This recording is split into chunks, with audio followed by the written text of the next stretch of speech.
What if you could help others to find the power to heal themselves? Physically, emotionally, and spiritually.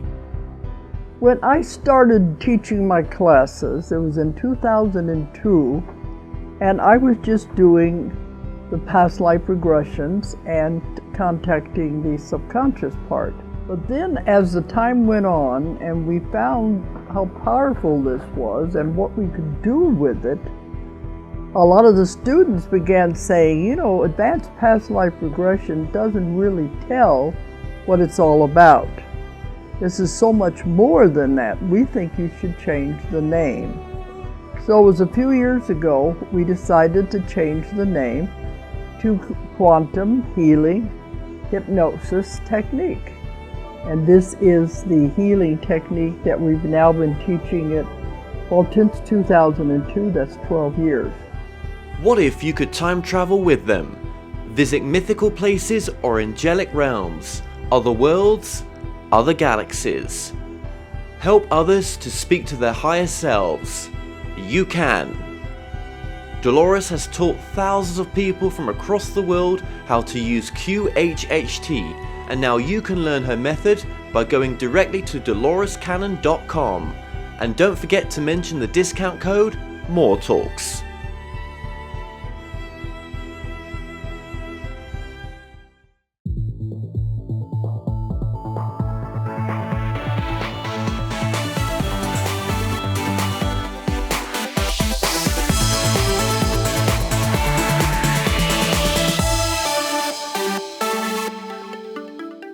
The comments and views expressed on The More Show are those of the people that make them and do not necessarily reflect the view of Kevin Moore, The More Show, or this radio station and its affiliate or sponsors.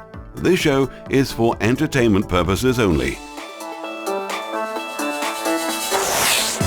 Broadcasting from the UK and across the world online. You're now watching the UK's only alternative late night talk show, and I'm your host, Kevin Moore.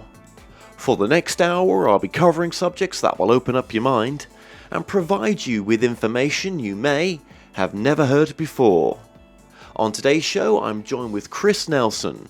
Now, Chris is the founder of the Ashiana Retreat Village in Goa, which embraces an holistic and personalized approach to well-being. Now, Chris has constantly evolved what is offered at Ashiana, and it's now a globally recognized yoga teacher training center, as well as a sought-after destination for its detox retreats and its emotional healing journeys. Now, Chris is also the author of Wake Up and Soar, How to Master Your Own Wellbeing, and joins me today to discuss this and more. Chris Nelson, welcome to the show.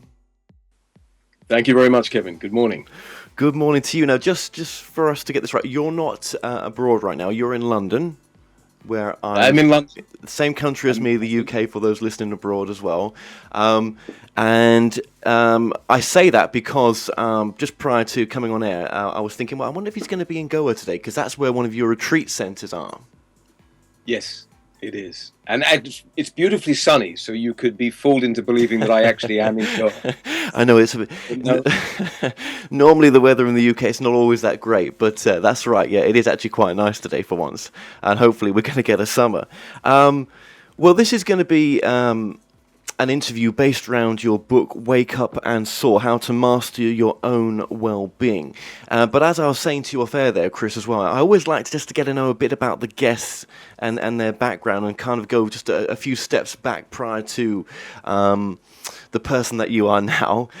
So if you could go back to Chris even 10 years ago, I don't know if that's long enough, but who was Chris prior to his awakening experience, and what was his awakening experience in a sense? Well, Chris is still Chris, trust me. I'm still here. I've always been here. The difference maybe now is that I'm more aware of who I am in that sort of quiet, calm place before all the noise. So 10, 15, 20 years ago, I was just another Westerner, working at some level of fulfillment, whatever it was that I perceived fulfillment to be in those days, probably about material gain and making lots of money and thinking that I looked in others' eyes as somebody who was successful. But I was very lucky. I had a voice that was, running in my head, telling me I needed to slow down. And when I say a voice, I don't mean that kind of incessant, unsolicited noise. I mean a very calm, quiet voice that was just gently telling me I needed to slow down. And that, I suppose, was a really seminal time period for me, because I heeded that advice and I took up yoga and I really set about slowing my life down. And what was it about yoga that attracted you? Do you know, if I'm really honest, Kevin, it wasn't some kind of rational, thought out process of getting into yoga. It was just a sense of knowing. I remember maybe in my very late 20s, early 30s, I saw a class going on in the south of France. I was lucky to be hanging out there. And it wasn't a particularly well-taught class. There was nothing particularly inspiring or auspicious about this class. But it just caught me. And I went to the class, and it was a very short one of 20 minutes. And I turned to a friend at the end of it, and I said, maybe I'm going to set up a chain of yoga centers in the future. Now, I have no clue where that came from at all. Lo and behold, that's sort of more or less what I'm doing these days. But I think it was just, when you listen to the voice within, when you listen to that heartfelt desire from within, it guides you. I think it's always guiding you. And if you're lucky enough to listen to it, it takes you in a good direction. And when that voice comes to you, as it did for you, what I sort of asked you this off air as well. That voice, it was your voice, it was your accent, but it was the best part of you, in a sense, coming through. Yeah, I mean, it's such a good question, that, Kevin, because I think half the challenge that we have as human beings is that there is a voice running incessantly in our heads. This kind of unsolicited broadcast of noise, images, ideas, beliefs, etc. So I don't mean anything like that at all. I mean, it was something that was very gentle and quiet, and it was different from the voice that was running incessantly in my head. It wasn't a noise. It wasn't something that was disturbing. It was something that was quite the opposite. It was like it was like an inner guru. It was a voice that really needed to be heeded and trusted. Yes, absolutely. And has that voice come back to you since? Is it always with you? Can you just tune into it? I think that when you consciously slow down and you allow yourself to experience the inner stillness that is there always, then there is the access to a voice or an intuition or a sense of what would be healthful for you in that moment. So I'm calling it a voice. I could probably also call it a feeling or a sensation. It's not important, it wasn't important, and it isn't important for me to define it and pin it down and say this is what it looks like and this is what it sounds like. It's just something that needs to be listened to. How comes in that moment you didn't go with your logic? What stopped you going with your logic in that moment? Or did you apply both the voice and the logical side of you in that moment when it told you to slow down? Okay, so I'm going to allude to the first part of my book, if I may. And it tells the story of a book called Taming the Lake Monster. And the whole idea of this is that there's a beautiful lake, very deep, and full of crystals at the bottom, so it's stunningly beautiful. But at the surface waters, there's this monster who's swimming around disturbing the waters so that you don't get to see the depth of the water and you don't see the crystals at the bottom. And he's not dangerous, he has no teeth and no claws, but he is incessantly moving around, disturbing the waters. Now, the metaphor here is that we're attached to this stream of noise going on between our two ears, or wherever it is in our being. And the lake monster is just that. It's not so much the noise itself, it's the attachment to the noise. Now, when you can get beyond the monster, when you simply don't give attention to the thoughts and the sensations that are going on, you sense the depth of your being. And when you sense the depth of your being, you're guided. That's our natural state, what I call literally your natural quality of mind. We're being guided permanently.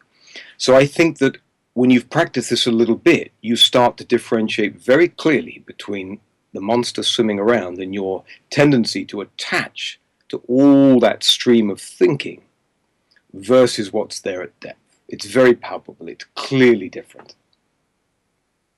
Yes, it is. It is. And Some of us do not trust that voice. Some of us would say that when we've gone with our feelings, that it's always led us into problems. And I say to those people, that's exactly where you needed to be.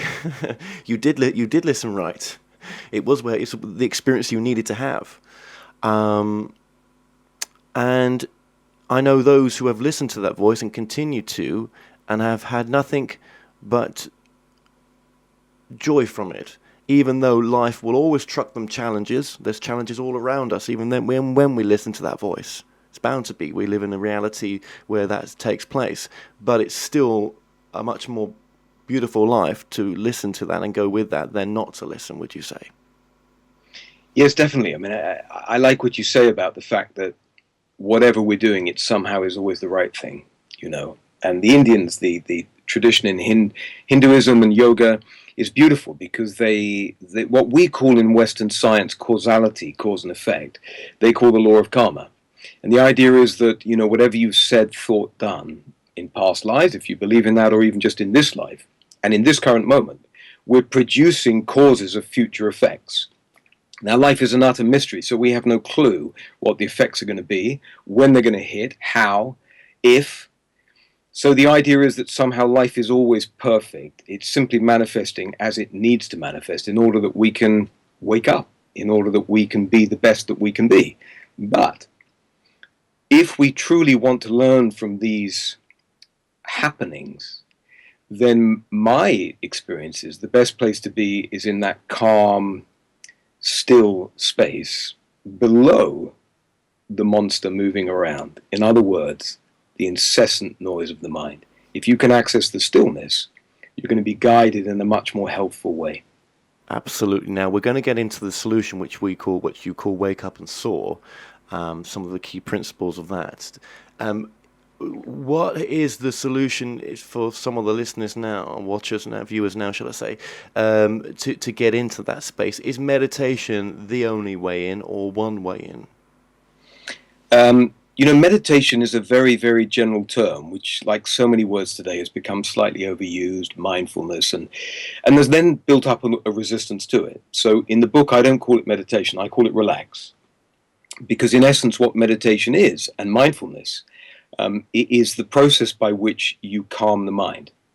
And calming the mind is calming the lake monster, taming the lake monster. Because when you calm the mind and you tame the lake monster, what happens is the beauty from within is present. It's there. It's always been there, but you become present to it. You become aware of your own inner beauty. So meditation is not the only way. If meditation to you means sitting like this with the eyes closed and the fingers in a particular mudra and legs crossed, you know, meditation is not about the form of what you're doing. It's not the position you're in, and it's not the structure of the form of the body. Meditation is about the ability to go beyond the disturbed mind. So it's actually to be in your natural state. Meditation actually is who you are in your natural state. So to do meditation is to access the essence of who you really are in any case. If I'm not my mind and I'm trying to bypass that in the sense of the noise to get to my natural state, what is my natural state then? Who am I if I'm not my mind? Well, you know, we're getting into the realms of the kind of things which we listen to spiritual masters to get answers to these questions. I'm not a spiritual master, but I can talk from my own direct experience. You know, I know, and you know, and we all know that we're not the thoughts because we can see them, we can sense them, we can watch them passing like a cloud. We can also see that when I have a particularly predominant thought, like, you know, it becomes a belief, which is, I'm not good enough, you know, I'm not smart enough, I'm not fast enough, I'm not tall enough, whatever it is. We can see how that reflects in the body as a sensation. And we know that it's true, because if I really truly believe I'm not good enough, I kind of constrict. I almost become smaller, you know, I become a lesser version of myself. Now, when I become conscious to that, by which I mean I stand back and I sense that there are thoughts, and I observe how these reflect in my body as sensations and feelings, the very fact that I can perceive them means I'm not them. You know, that would be like the sky saying I'm the clouds. The clouds arise within the sky. We are the sky. We are that vast expansiveness. That is the natural state. And the clouds arise and pass within the sky. And it's the same as us. Yes, yes, yes, yes. Well, my truth for that, I'll just say it is we are consciousness, and that's how I term it. It's just a word for it, but it's this vastness, yeah, this Yes. infiniteness, this Yes. amazing power, energy, nature, divineness that we are. Yeah, yeah, we are all so special, no matter what we've done. We really are, in our Yeah. natural state, Yes. Yes. without the You know, the alcohol. reason I call it the reason I call it the natural state, Kevin, is because I think there is such confusion around the word consciousness. It's like the word God or the word divine or the Oh word yes, existence. yes. Oh, A lot sorry. of confusion arises, and people kind of sometimes resist it because of that. So I like to call it the natural state because it's also, if people start to realize that I can vacillate between my natural quality of mind, which is expansive, loving, all embracing, abundant, and I can vacillate also across to my normal, kind of more constricted, fear based state of mind, then people can really relate to that because they know that to be true of themselves. They know they can sit in one of those two places or anywhere along that sliding scale. I so completely agree with you. The words that we have been um, so misused. I mean, look, the word God. I always say it's just a word dog, but spelled backwards. It's just a word. Yet that even consciousness is not the right word for what we are. They're just words. I don't think we have the understanding or framework yet, and we may never do, for what this totality is that we are. So I really appreciate you using a different word for it and a different understanding. And that's what the book does as well. It's great in that respect. It really is. Thank you for that as well. Okay, so the solution: wake up and soar. What is the solution now? Just to bear in mind as well that this book that you've written. I mean, it's over 315 pages long. So we're just touching on surface level stuff here right now. Sure. But there's big words and lots of pictures. Pictures are good. um, okay, so wake up and soar is very simple. I mean, I have been doing some form of, let's call it meditation, but calming my mind for 20 years. It's evolved over time. But what happened is that as I was writing the book, which basically has been a 3-4 year process, I wrote it 3 times, as you do, because you're just not happy with it, and you write it again, and you're still not happy with it, and then the editor gets involved, and then and then it became something I think that was perhaps worthy of being published. And in that process, I was constantly stepping back from what I was doing, which was, typing on the computer, and observing what was going on. And I noticed very clearly in that calmness what I was doing to slow myself down, to calm myself down. And it broke down conveniently into 4 stages, which had, produced a lovely acronym, SOAR. So the first step was to slow down. So if we imagine we're in the normal, cut and thrust of life, and we're at work and we're being, talked to by a boss and we're feeling a bit peed off, or we're having a conversation with our son or our daughter and we're a little bit triggered, the tendency is to get kind of caught up in the momentum of the emotions. So if you can slow down, if you can literally step back from it, in an ideal world, sit down and close your eyes, then already you start to feel better. And if from there you can start to observe inwardly, because we're endlessly focused outwardly, the 5 senses take us outwards. And if we can come back inwards and observe the breath, beginning in the abdomen, rising up through the chest, into the upper part of the chest, the impact already on the body is that the parasympathetic nervous system has gone into action and we're slowing everything down. The nervous system calms down. If from there we can start to observe the arising of thoughts, the noises, the smells, and recognizing that they're not our master. We don't have to jump and respond and react to everything. We can simply sit quietly. So we accept it. Surrendered acceptance, as I call it, then we begin to be able to relax deeply and stay in that space of calmness rather than just being there momentarily, feeling great, and then back into life again, but staying there for a moment. So this produced S, slow down, O, observe inwardly, A, accept what's arising, and R, relax deeply. So SOAR arose through the process of me writing the book. So that's a beautiful thing. Well, like any book, isn't it? It's a teaching manual as well, and it's your truth, and it's a nice truth, I think, as well. Um, okay, where did the Ashiana Center come into all this then? How did that come into fruition then? Was this where, as you said previously in the interview, where you just had that download in a sense, that knowing that you were potentially going to set up some yoga centers? Yes, it was. It all began. I remember vividly at the age of 19 at university. A friend came up to me in the middle of campus and said, "So what are you going to do when you leave university?" And totally spontaneously, I said, "I'm going to have a retreat center." Now, I didn't know what a retreat center was. I think I might even have said an Ayurvedic center. And I think that's probably because it's the only form of well-being I'd heard of, outside of Western medicine. So I think, again, it's this kind of this inner knowing, this intuition, this third eye, if you want to call it that, where there's so much that we know that unless we listen quietly or listen to that quiet voice, we don't really give credence to what we already know. And even what we know about our future, if you want to call it the future. So, way back then I had this idea, and I suppose my life was gradually moving towards that. I was a stressed guy building up a food business, a bit like pret-a-manger, actually. Then I got into property, then I was in sales. I was busy, trying to, I think, just feel like I was successful. That was my gig, in those days. And then in my early 30s, this voice came and said, you need to slow down. Simultaneously, I was having very, very regular dreams of flying.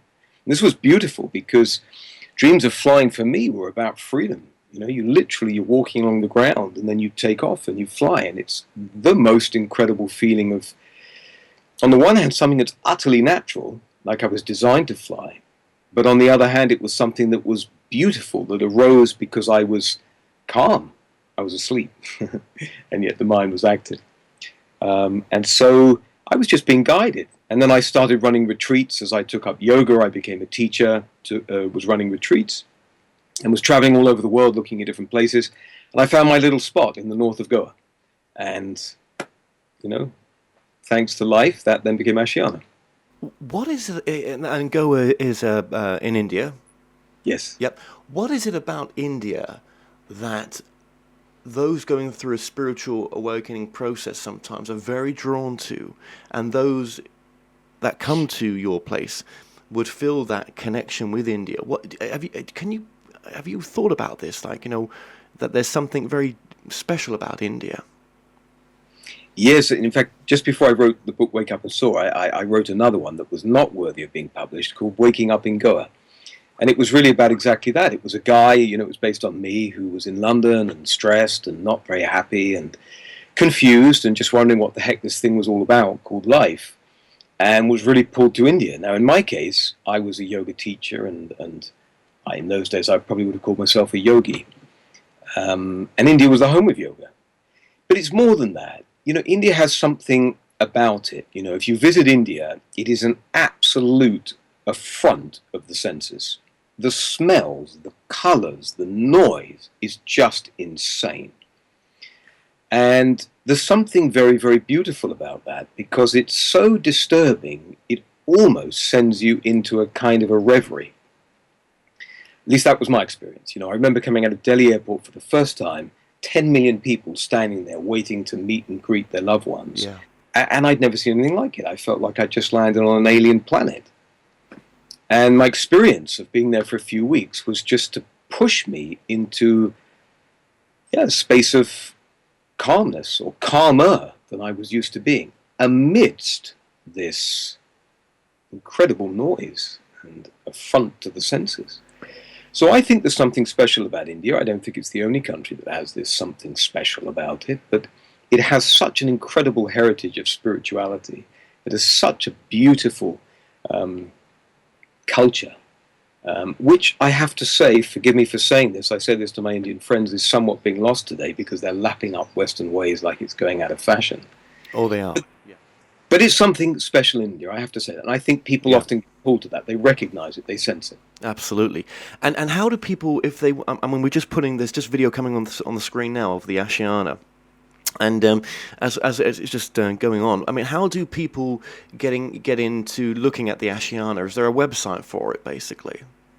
Yes, there's a website. I don't know if you're showing that or not, but it's www.ashiana-yoga-goa.com, which is a little complicated. But if you just put in Ashiana Goa or just Ashiana, Ashiana, then it'll come up. Have I answered the question? Or Well, okay. And how would you book? How would you book to go on there? That would just be via the websites, the courses that are on there, and the ways to connect to get there, basically. Yes, we've got a whole booking system, and we've got a great team that run that. And our belief actually is that the whole experience, what we call the Ashiana experience, begins way back then when you're first actually finding it, perhaps through Google or through the recommendation of a friend. The experience has already begun. So we try to carry you in a kind of a loving embrace from that moment onwards. So the way we've written the site, the way that the bookings team work with guests and so on, is really the beginning of the process. And I think it's about letting people know that they're at home. And Ashiana means home in Hindi. And that for us encapsulates the entire experience. We want you to feel like this is your home away from home. Excellent. Okay, and the reason I'm mentioning this as well is it's just my own personal journey, but I'm going to go to India, and I do feel a massive draw there. And for anyone else that feels the same, I think this is a great place to go to because I've been looking up on it, and I think I know someone that was there as well, Brett Moran. Brett's he's a great guy. He came on for an interview as well, and I'm sure I saw it in one of his blogs, and we'll link his blog just below when he talks about the Ashiana. And I was like, and that's how. When I realised then I was interviewing yourself, and it all connected. Then, do you know what I mean? As it does. As it does, yeah, absolutely. Brett's a wonderful guy. He came out, if I'm not mistaken, he was there over New Year. And I had, I don't go so much, as I said, these days. I'm mostly in London and Ibiza and around Europe these days. But I was out there, and we've actually both published books almost at the same time and had similar titles. So my publisher said, listen, you better go meet Chris. He's out in Goa. Brett was headed to Thailand, so he stopped off in Goa.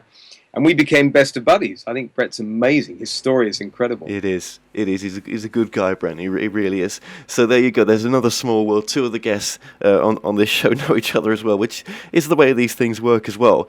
Okay. Well, let's just bring it back to the book. This is part of the book as well because this is part of your journey, and I just thought there was an important part to mention. I think another important part, which you touched on as well, is in the sense where I think you said the words, I might be personifying here, but following your dreams, living your passion, doing your life's purpose. Now, I do believe that greater side of you, as it talked to you to tell you what it told you, also can tell you and lead you in via dreams or however it does it sometimes into your purpose. It might be a one-off dream that you have. It might be a very deep knowing that's come to that you've been waiting for, that's told you, actually, you know what, the one thing that would give you the highest joy, the just most contentment is this. Sometimes we have to go on a journey to discover that, don't we? We have to maybe even experience it, walk away from it, then come back to it to know it. All sorts of ways. And that's part of what your book talks about as well, is the law of attracting, is sort of attracting the life that you want towards you, attracting your purpose.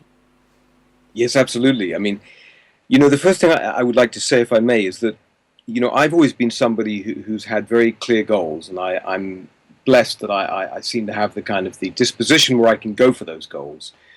And so I'm that's my way. And some people are like that, but I've realized over the years and talking with people and having written the book, that many people are not this way. They don't have these kind of very tangible, clear goals like I want to build a house on that hill, or I want to create a business, or I want to be the poet laureate, or whatever it is. For some people, for many people, they're much more feeling. It's less tangible, rational, and they might feel like, I want to just wake up and be happy. I want to wake up and feel like I'm a good human being. I want to wake up and be a good mother. And I'm, not going to express in any way, shape, or form across the gamut of these different feelings and senses of the purpose of life and meaning that people would have. But yes, to answer the question the way you asked it, you know, I think we all have divine gifts. I think we all have a purpose, and it's not obviously just one single purpose. I mean, we can look at Mahatma Gandhi or Nelson Mandela and say, well, there was perhaps some overriding purpose. But for most of us, it's, you know, a series of goals that we seek and we perhaps achieve. And I think very often it's not actually the achieving of the goal that's the key. I think the goal is often there to galvanize us into action. You know, isn't it true that we often think we want that and we end up somewhere else over there? You know, and isn't it true that, you know, maybe we thought our goal was going to be red and it ends up being blue? So I don't think we need to hang on rigidly to the structure and form of the goal. I think we need to get in that flow of life, which this all comes back to that stillness within that I talked about. And when we're in the flow of life, we're just endlessly guided. Life is just endlessly talking to us through our body, physically, through our mind, through our emotions. If we can become cognizant of that, life is guiding us. Yes, and it wants the best for us. And don't never be fooled, I suppose, that it's going to be painless. I don't think I'd ever, you know, even believe that was true for a moment. You know, it's also, it really is about, rather than the purpose, it's the journey towards the purpose that's the most amazing thing, and that's taken me a while to realize that. You know, I think it's the doingness that of the purpose as well. In a sense, if that makes sense, it's not just the like as you say, it's not just the purpose. It's the action of the purpose. If that's Yes, yeah. yes, totally.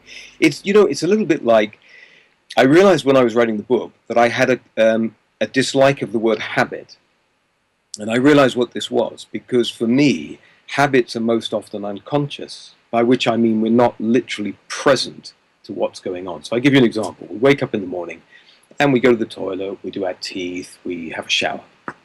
Now, if you actually start to watch, you'll probably find that in these moments of doing these things, which we just do gazillions of times in our lifetime, we're sort of bored with it. It's like we just want to get it over and done with, and it becomes a habit. And I think so much of our life is done habitually. So my book is defining or describing something a little bit different, which is a conscious behavioral evolution. Conscious because you're shining the light of awareness on it. Behavioral because it is the behavior that we have during the day that affects our quality of life. An evolution in the sense that you can evolve it. And there is a science behind it, it's called epigenetics, which basically demonstrates that we can switch our genes on or off.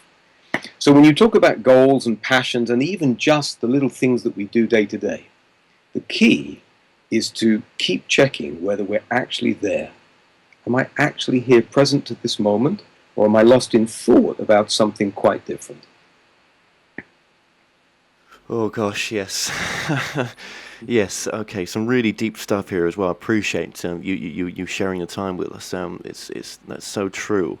And you talk about as well taking responsibility for health and happiness. That's part of that, isn't it? Because to be present is also to be happy and healthy, and you know, being present in your body.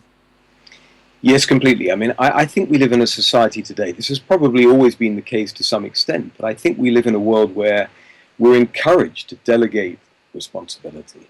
You know, society, the state, organizations, and so on, they've become so powerful. I mean, they've always been powerful, but it's perhaps more palpable today that we feel like, okay, well, you know, that'll take care of me. You know, if I get the slightest bit sick or a tickle in my throat, I'm off to the doctor and I'm popping pills. You know, if I've got any kind of a problem, or I think the world isn't quite right, then I'm hoping at the very least that the state is going to take care of it. You know, like this is very topical today, Brexit. We're so obsessed with this notion that you know, our MP or our government or the European Union is going to take care of all the problems. And I don't think that's the case at all. I think that, you know, we have to absolutely be in charge of our own well-being. I mean, mentally, physically, emotionally.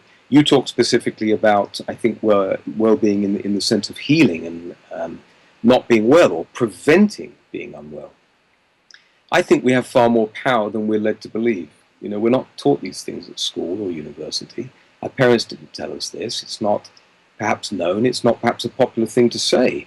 But we have so much input in this. And I don't use the word control, because control sense is a sense of the kind of the ego mind. I'm going to control it. Yeah. It's not that. It's back with this notion of being in the stillness within and sensing what we're being invited to do, the way we're being guided by life.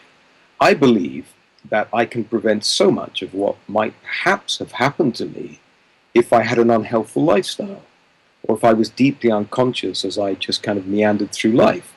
So I think the very fact that I have the intention to be more awake, more present, and therefore probably choosing more positive, healthful lifestyle habits, means that I'm going to ward off and prevent a lot of the things that might otherwise have happened.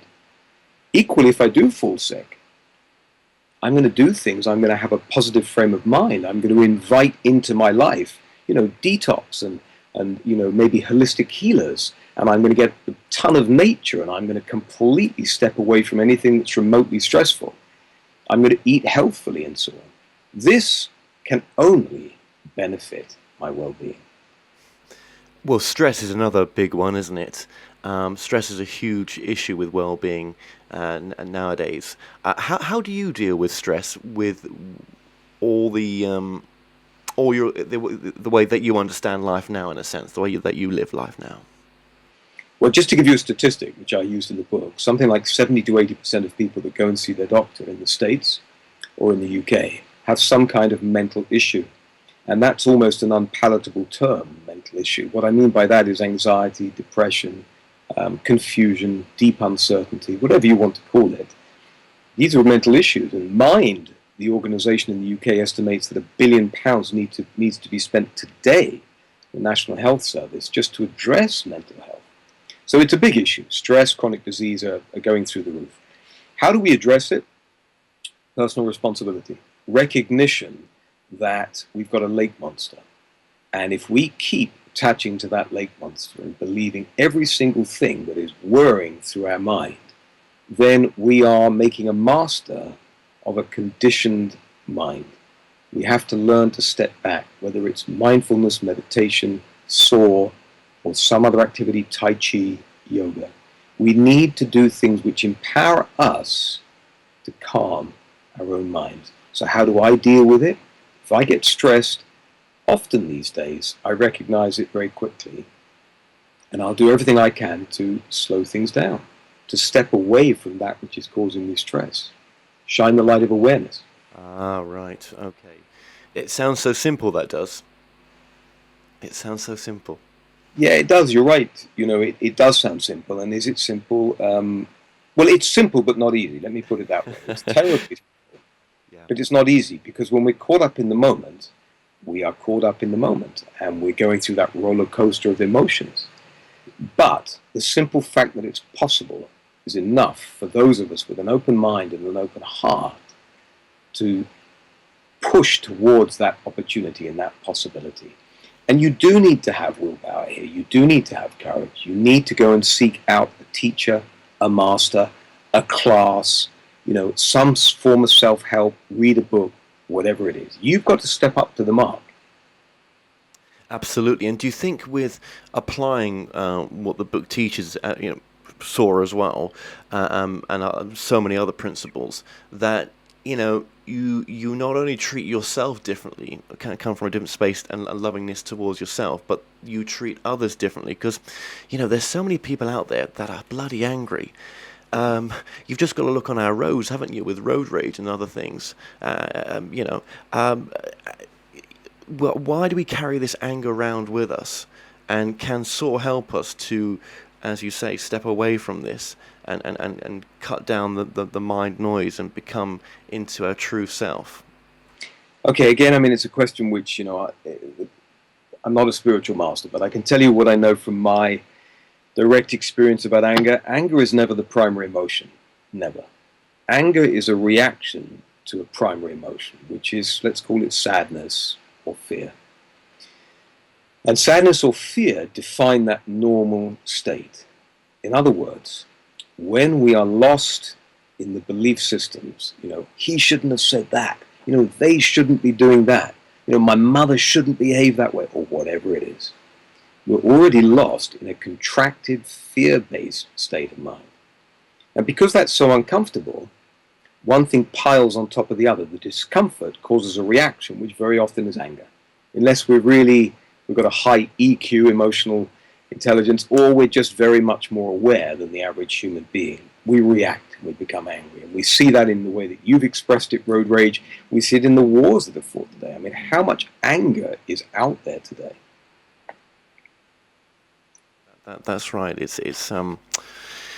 I just say to myself when I see it, I'm like, oh no, this is just life. This is, life experiencing itself, because we need opposites. Otherwise, what's the point in being here? Yeah, I can't imagine a world where it's just complete peace and bliss and everything else.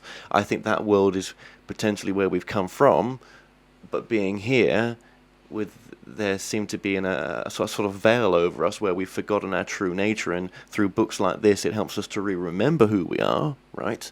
It's just not meant to be that way. It's meant to be the way it is, and it's perfect.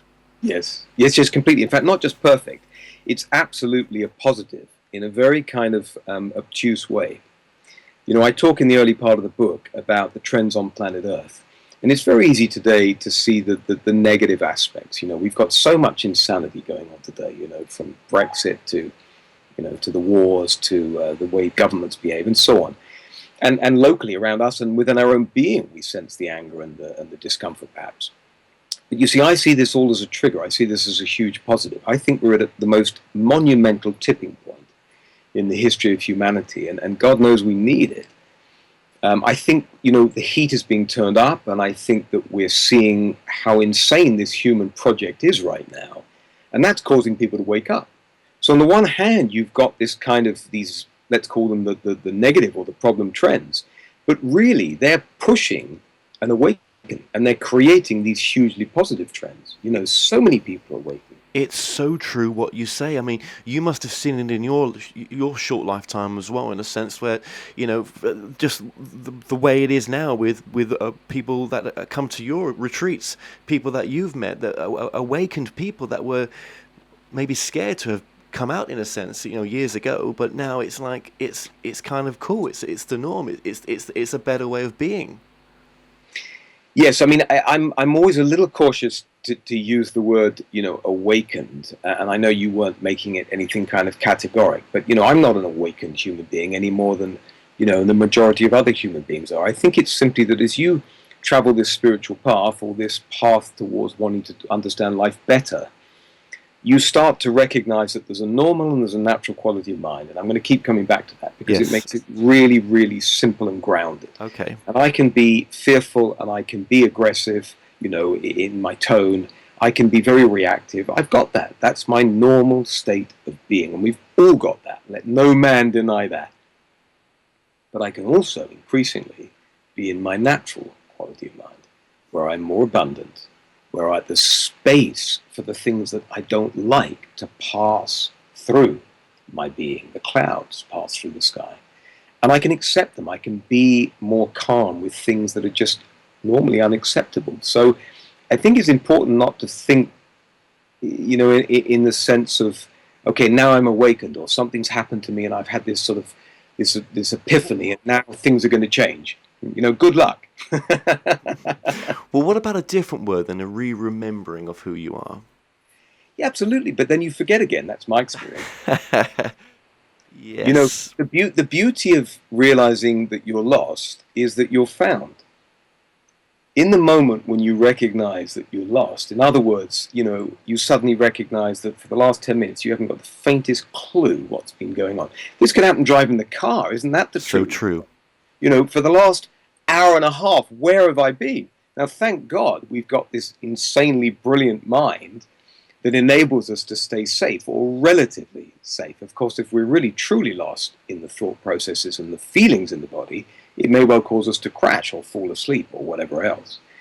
But I see it like this. I see that once you've tasted freedom, and by that I mean a true, validated experience of your inner peace of being, then you know where to come home to. You've got a home to come home to, a real home. private place where you're safe and calm and happy. And for me, I seem to be able to come home to that place a lot more than I was able to before. And if you want to find heaven, that's the place you're talking about.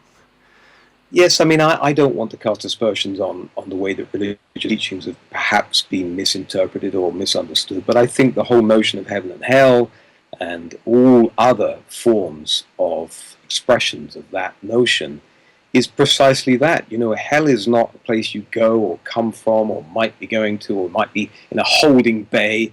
You know, hell is being lost in a utterly confused, negatively inclined mindset. And heaven is to be in that beautiful, expansive, calm, innocent place. You know, we've all looked in the eyes of a baby when it's newly born, or even just a few months old, and it's that wide-eyed innocence, utter acceptance, and complete ignorance of a notion of separation. There is only just this. This is this. It's all one. And I think that's what the natural quality of mind is really like. I like that. That's so true. And surrender plays a part in that, do you think? I think surrendered acceptance is the pathway towards calmness and peace. Right. And also, with everything we've talked about, and we've talked about the negativity as well out there, but through applying SOAR as well, and using that as a way forward, and it's just another way forward, and it's been said before in different ways in some respects, right? So we're not saying it's something new and alien, but it's a great way of being through applying SOAR. When you get in touch with that life purpose as well through SOAR, you can really then become a light to the world, because look at what you've done by opening these centers up and doing the work that you've done. You're helping people. You're being a light in this world. And I think by going into our life purpose, all of us, no matter what that life purpose, even if it's being a mother, that's a great life purpose, right? Then we can become a light in this world, and it's a natural progression to that. Yes, absolutely. I mean, it's the third part of the book, and I give it the term fly, as in be in touch with your dreams. Oh, yes, that's it, yeah. Desires. And it's two parts. It's the law of magic, part 1 and part 2. And again, I just observed myself, and this is what I saw to be the case, that when I come alive, when I'm flying on my magic carpet, I feel great. And it doesn't mean that I always have to be feeling utterly inspired. I can feel great just, lying in bed. But to be really pursuing your dreams, to know that you are completely in integrity with your purpose or your meaning for your life, whatever that is a beautiful feeling. Integrity is such a beautiful sense of alignment. But the second part of that is that when you come alive, literally when your eyes are shining bright and people can see that you're on your magic carpet, they get inspired, they get touched by it, and it's as if it turns up the spark within them. So we might say that your gift to the world is to come alive, to follow your dreams, to be the best and happiest that you can be, because that will be the inspiration for others. That will cause others to come alive. That's so true, and it's almost like as well, what's coming in my mind as you're saying that, it's almost like as you heal yourself in that process and become that natural light, you're a healer to others. Completely. And I think it's beautiful because, even though we've got different races, colours, creeds, religions across the planet, everything about life tends to make us think that we're different, separate. I'm a man, I'm a woman, I'm young, I'm old, I'm fat, I'm thin, whatever the heck it is. And the truth is that we've all basically got the same emotional roller coaster going on to different extents. And underneath it all, the commonality that is there, that spaciousness, is the same one for another. It expresses itself slightly differently because you've got your personality and I've got mine. But the commonality is absolutely there. And I think everybody wants to feel like they're on their magic carpet. Everybody wants to sense that stillness. And if I can just express that in another way, I think what happens is that very often in life, this outer directedness that describes the human experience, I need to get a bigger car, a bigger house, a prettier girlfriend, a smarter boyfriend. I need to buy this, I need to have more clothes, I need to get the latest pair of jeans. whatever it is.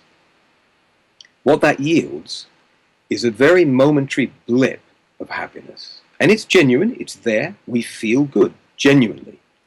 The problem is, it's momentary, it's utterly ephemeral, because nothing out there can ever compare with the vast well of contentment and stillness that's already in here. So what happens when you buy the red Ferrari, or you take out a girl who's particularly attractive, or whatever it is that floats your boat, it is instant recognition of what's inside.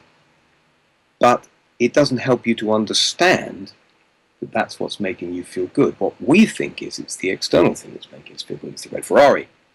But then we find after 3 months we've got to change it for a blue Ferrari because we're a bit bored with the red Ferrari. Or we've got to change the girlfriend and the boyfriend because they're no longer as stimulating and exciting as they were day one. So everybody, in truth, knows that deep within their being. And they're looking to be woken up. They're looking to be inspired. Why is it when you watch an incredible singer like, I don't know, Beyonce, and you hear her hit those notes that are just insanely beautiful, you're not watching a singer or listening to a singer, you become the singer. Yes. There's an invisible umbilical cord that connects you directly, your soul to their soul. If they sing from their heart, they're singing from your heart to your heart. You're one. That's such a good analogy. Yeah, that's right. And again, coming back to that, when they're living their life purpose, it's inspiring to you and it's also healing to you as well. Yeah. But these are on deep levels we're talking about. And it's interesting you mentioned relationships there as well, because I think some people are in utter destructive relationships. It may not be any abusiveness that's taking place, but physically, but maybe abusiveness maybe mentally, but there's different ways life teaches us, and I think one way is through relationships as well, in really getting to know ourselves and really getting to find ourselves and find our peace, because there's one thing a destructive relationship will do is tear your world apart, definitely. Yes. To use what you said at the beginning of the conversation, everything is happening just as it needs to. And this is a very, very hard thing for us humans to accept. It's not until we climb into that still space within that we're able to embrace the notion that everything is perfect as it is. How can it be perfect that my girlfriend's just dumped me? How can it be okay that my sister just said that to me? Whatever it might be. You see, the thing is, Einstein talked about this. He said that you can't solve the problems in the same quality of mind with which they were created. I've paraphrased it slightly, but that's basically what he was saying. And it's so true. If you're in the normal state of mind, contracted, somewhat fearful, and probably because of that you're eliciting a particular response from someone, how can you possibly hope to resolve the issue whilst you're still in that contracted, fear-based state of mind? You first need to calm it all down, come back to stillness, come back to your natural quality of mind. And what you'll very probably find is that the huge problem that you felt to be there has most probably dissipated. And if it hasn't, you at least are guided inwardly as to how to deal with the situation. So true. So true. And maybe you get the right relationship when you're balanced. When you're in balance, then you'll attract someone else that's in balance. Or maybe you will still attract someone else who's out of balance, but it will be a test for you to whether you want that in your life or not. Yeah, maybe. I mean, I don't know. Life's a mystery. I don't try to explain life. I know exactly what you mean, and I think it's true that we tend to attract exactly what we need. So if we've got something to work on, like we've got a big issue with, I don't know, jealousy, we may well attract somebody into our lives that is going to press those buttons mercilessly. Yeah. That certainly seems to be the case. But yeah, I think just life is always exactly as it needs to be. It's not ever making mistakes. But to get back to using those analogies into your book, when you just go into acceptance and you go into the stillness and you approach it with a Soar, with some of the keys that Soar gives us, then it allows us to be in that moment and it shall pass with peace. Yeah, everything what life teaches us is that it's all impermanent. The thoughts will come and go, the emotions will come and go. Very probably the relationships will come and go. It's all ephemeral. And at the end of the day, this body is going to come and go. This is the ultimate one. Your beliefs, depending upon what they are, might be that you endure, the spirit, the essence of your being. But when you really grasp hold of this reality, that in the physical plane, the physical realm, everything comes and goes. Empires come and go. I think a big part of the problem in the world today is that we've got the end of an empire. You might be very right there. I'll say no more about that. But yeah, I think that surrendered acceptance produces a serenity amidst this discomfort around the ever-changing nature of life. Well, you know, for us not to hang around here too long, this reality can't be that important, can it? When you say this reality, you mean this lifetime, or this lifetime, this existence? It can't be that important. You know, if the nature of our consciousness is that we've always been and always will be, you know, and this is a kind of a blip in a sense, then yeah, there must be, you know, this. I think right now being in the moment here is so important. But I'm just saying in the bigger picture, when you look out, as you say, when the body doesn't last forever, yeah, it can't be that important from that perspective for the soul. Yeah, you know, Osho had a beautiful saying. He said, Osho's a great Indian master. He said, I don't take anything seriously apart from my humor. I love it. And that's really important, is it? To have a laugh is so important. You know, we've been very serious here in a sense because, you know, we just want to get the most out of this interview, but it is important to have that connection, that joke, isn't it? That laugh. Oh yeah, totally. I mean, you know, we could do another one and you get a deeply kind of sarcastic side of me. If you want that side, we can do another interview. On the next one, when I meet you in person, definitely. What would you say then, Chris, if you could sum all this up? And I know it's difficult, but what would you say for today is maybe the most important message that you could give to the audience from the work that you've done and you continue to do? I think if I have a message, a key message, it's, you know, wake up to the realization that you have the capacity to be the master of your own well-being. Wake up to the compelling possibility of your life.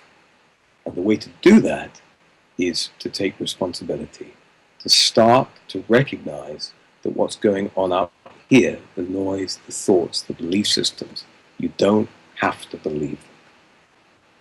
Beautiful. And just for those listening to this on a podcast as well in the not too distant future, what's your website that people can contact you on? There's a few different ones, but probably the best one to get me on relates to the book, which is www.wakeupandssoar.com. So if you go to that site, you'll be able to get hold of me. And I will actually have my own site specifically, but you'll also get me on Facebook and places like that. Chris Nelson Piercy, Piercy, or just stick in Ashiana, and Ashiana will come up. So there's and SOAR-app, the app that I'm launching in about a month's time, SOAR-app.com. All of those are ways to get hold of me. Of course, yes, the app as well. Well, we'll put all those links are on the screen now, but we'll also put those links at the bottom of this video, and if they're on, once they come on the podcast as well, they'll be in the description as well. So I would just like to say, Chris Nelson, thank you so much for joining us today. Thank you, it was a real pleasure. I really enjoyed it, Kevin. Thank you. Well, we've come to an end on tonight's show. Don't forget that you can listen and watch all our past interviews on the More Show's official YouTube channel. Remember to subscribe to our YouTube channel for new daily shows. You may also find out more on all past and upcoming guests by going to themoreshow.com, and do like us on Facebook and Twitter for the latest updates. So until next time, be safe.